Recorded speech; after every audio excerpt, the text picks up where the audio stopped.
after we have developed our motivating idea to some extent and have a first look at the literature, we want to get more rigid, more robust. We want to formulate what the objective of our research is. What is the research problem or the research objective?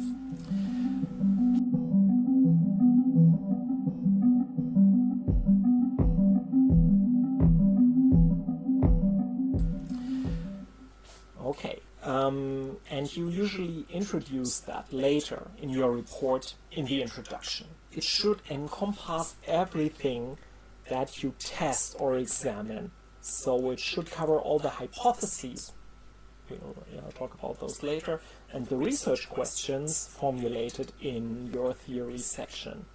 So they can be in question form, but they also can be just a statement. An example would be, how does virtual participation in violent behavior affect levels of aggression after provocation?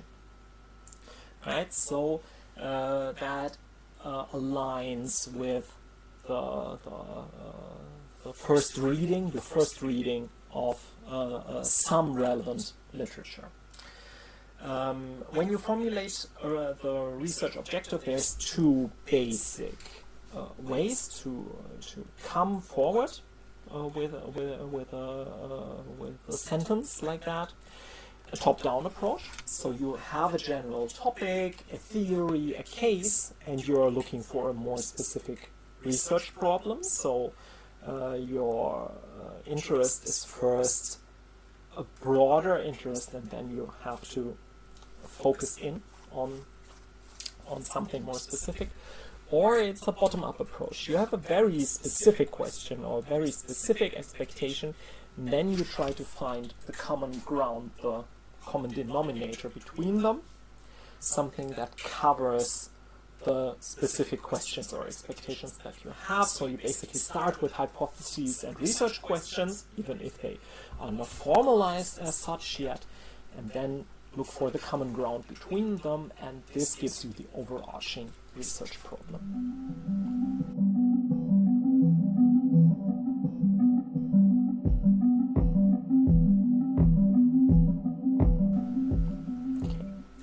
Again, here, the rigidity of research and the maturity of research fields really matters. So these genres I introduced in the previous section for the idea stage, being aware of those is very important when you formulate your research objective.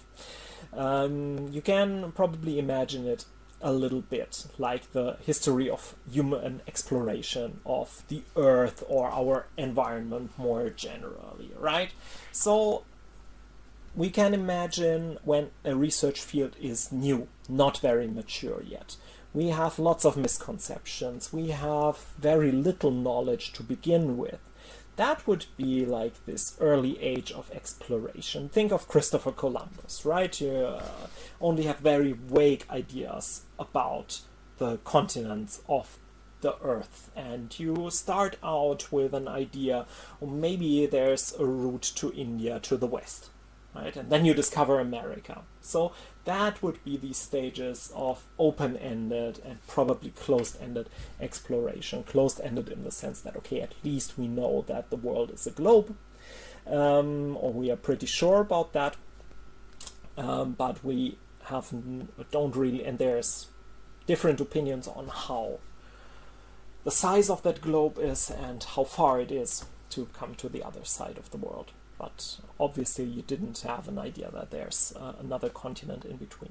Okay, and then we have something in between. I think of the explorations of James Cook, who mapped like coastal areas, oceans, really wanted to investigate more what the exact shape of the continents are, whether there's a big southern continent where we now know that Antarctica is. These kinds of things. What kinds of animals live there, and so on. And then we have Neil Armstrong, first man on the moon.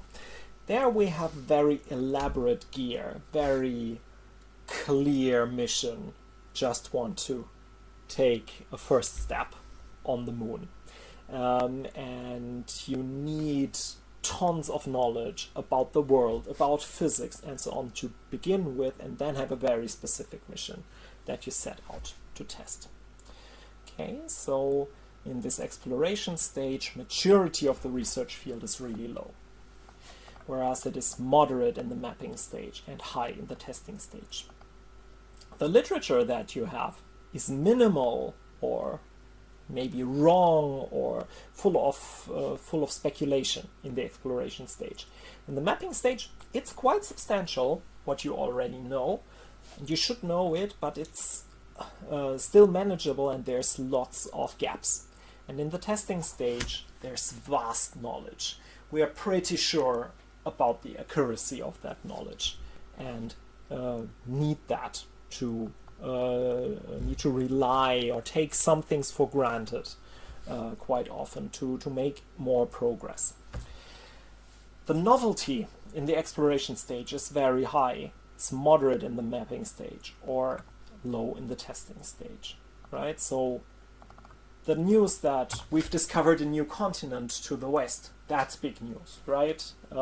Whereas this is how the coast of Australia looks like. That's good, that's news, but not so very much. Whereas here, we already knew what the moon was like, basically. We had seen pictures from probes, from non-manned vehicles, right? So there wasn't much surprise there. It was more sensational that it succeeded. The purpose of the exploration stage is to explore the perspectives, even define the problems, propose the concepts and the relationships. In the mapping stage, it's about consolidation of concepts, exploring the relationships, developing measurements, and proposing causality. And in the testing stage, it's really about, okay, we have a good working model. If everything of that is correct, then we would succeed. Right? So you test the causality, you really rigidly test the models. In response, rigidity is low in the exploration stage, moderate in the mapping stage, and high in the testing stage. Flexibility also is very high in the exploration stage. Like, what ships do I use to navigate to India? Lots of different choices there, no established methodologies. Whatever you do, it's probably going to be insightful, and many will fail, some will succeed. Let's see. And in the mapping stage, we already know a lot more. So we know that it might be a problem if your diet on board doesn't hold enough vitamin C. We might know what kinds of ships are well suited to which kinds of exploration journeys, how you have to organize your crew for such long journeys, and so on. And in the testing stage, there's very, very little room for flexibility. The astronauts can't simply say, no, we rather fly to the Mars than to the moon, right? Everything is very tidy, everything is very well matched. There is little room for maneuver and little room for error because everything is so precise and well founded because of the high maturity. So also in the exploration stage, subjectivity, like just my gut feeling decisions, they can be cherished. In the mapping stage already, we want to be really robust. We want to reduce the impact of subjectivity, both of the researcher and of the participants. And in the testing stage, we really want to rule out subjectivity. Like there is human error is a big problem, and we have to rule out that an astronaut just doesn't comply to the rules, for instance. And the main methods and the stages would then be qualitative in the exploration stage, both qualitative and quantitative in the mapping stage, and mostly quantitative in the testing stage.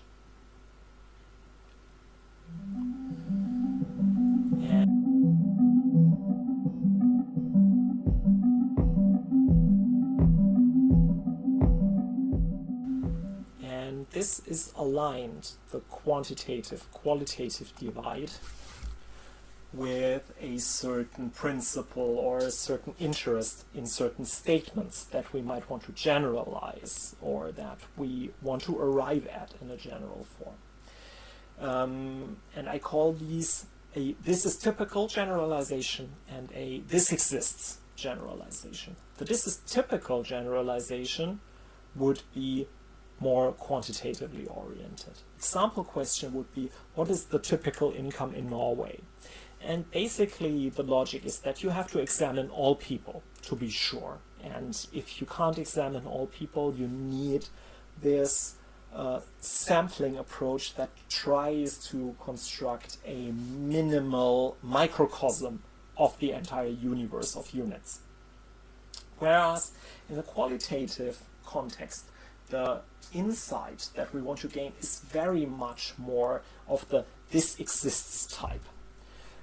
So if the question is a person infected with the coronavirus, you only have to find the virus in one cell, right? Then it's not important that you survey all cells or that the cells are representative of the universe, right? And in a qualitative context, for instance, we might just want to make the point that certain people who are poor are very satisfied with their life, despite the empirical relationship that quantitative research has found that the wealthier you are, the more happy you tend to be. They kind of want to emphasize, no, that it's not that simple. You can't think of it that simply. And looking at these cases where people are very happy despite low wealth, might be very interesting and give you more of an insight into how this relationship works and looks like. So if your statement is there are people who thrive despite having a low income, so that's a "this exists" notion, right? You have to find only one person. It doesn't matter if that is a microcosm of the entire universe or not. You study that case in depth and understand this case better and get ideas for a more general formulation of this relationship between wealth and happiness. So we might try to incorporate the views of that one person in our more general conceptualization. Whereas a "this is typical" statement would be most people who have a low income feel miserable.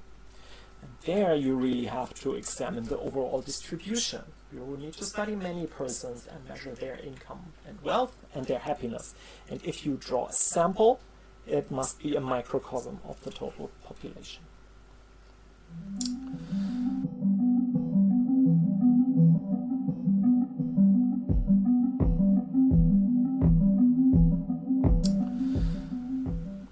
So this is typical generalization. We want to find out about the distribution of certain characteristics or whether there's a systematic relationship between two or more characteristics. You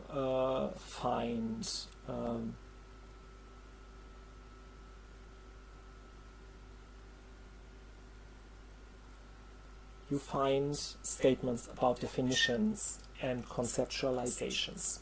Those are usually neither true, they are never true or not true, right? They don't have a truth value. They can only be sound or unsound or useful or not useful in a certain research objective. So these are just definitions that you can choose and try to pick in a sound, useful, appropriate manner. Other statements in "this is typical" generalizations are facts about distributions and facts about relationships that are limited to a certain time or space. So, for instance, we might say that on June 20th, 2024, 33% of Norwegian voters intended to vote for Høyre, right?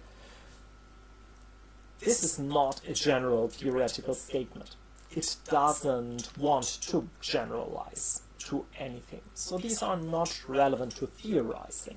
Those are not theoretical statements. They are protocol statements, descriptions.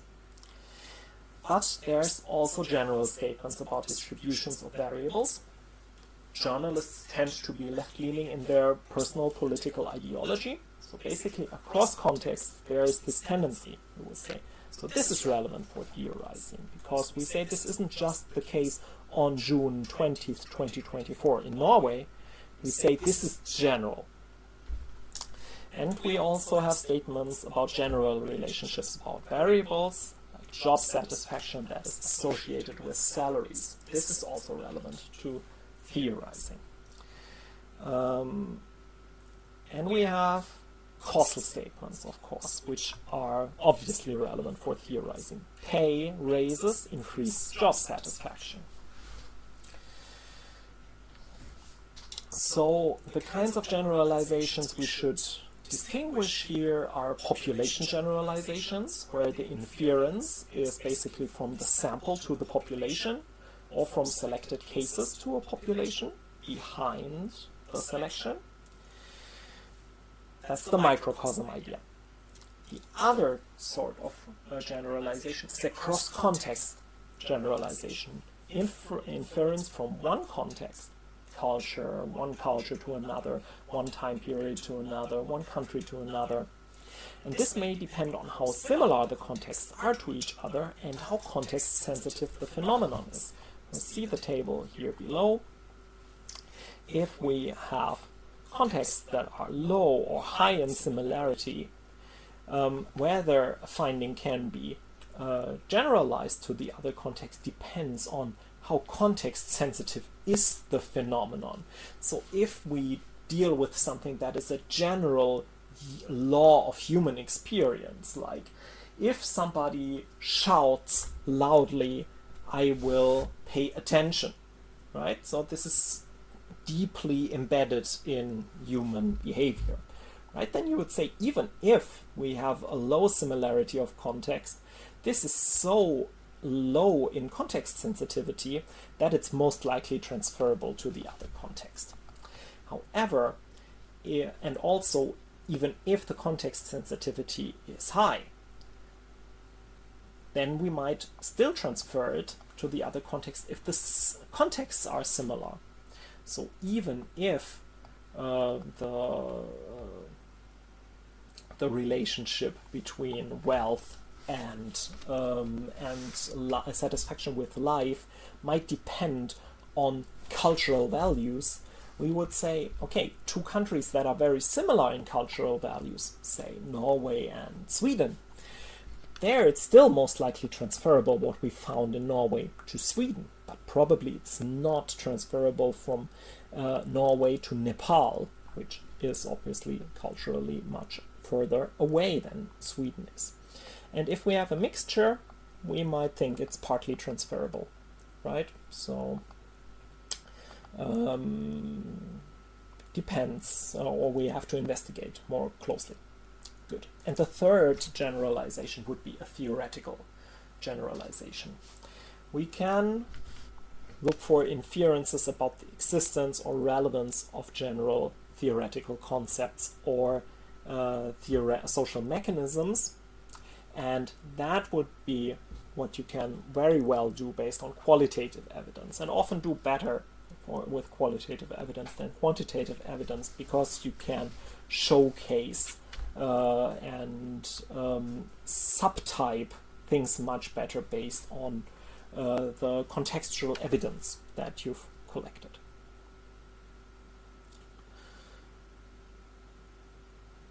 So that is why this exists, or this is important generalizations often lead to qualitative research designs. They are well suited to identify meaningful facets of a phenomenon, explore the sense-making around the phenomenon, and recognize types and patterns that might be meaningful to understanding a phenomenon. So very much interested in these theoretical generalizations, not so much the population and cross-context generalizations per se.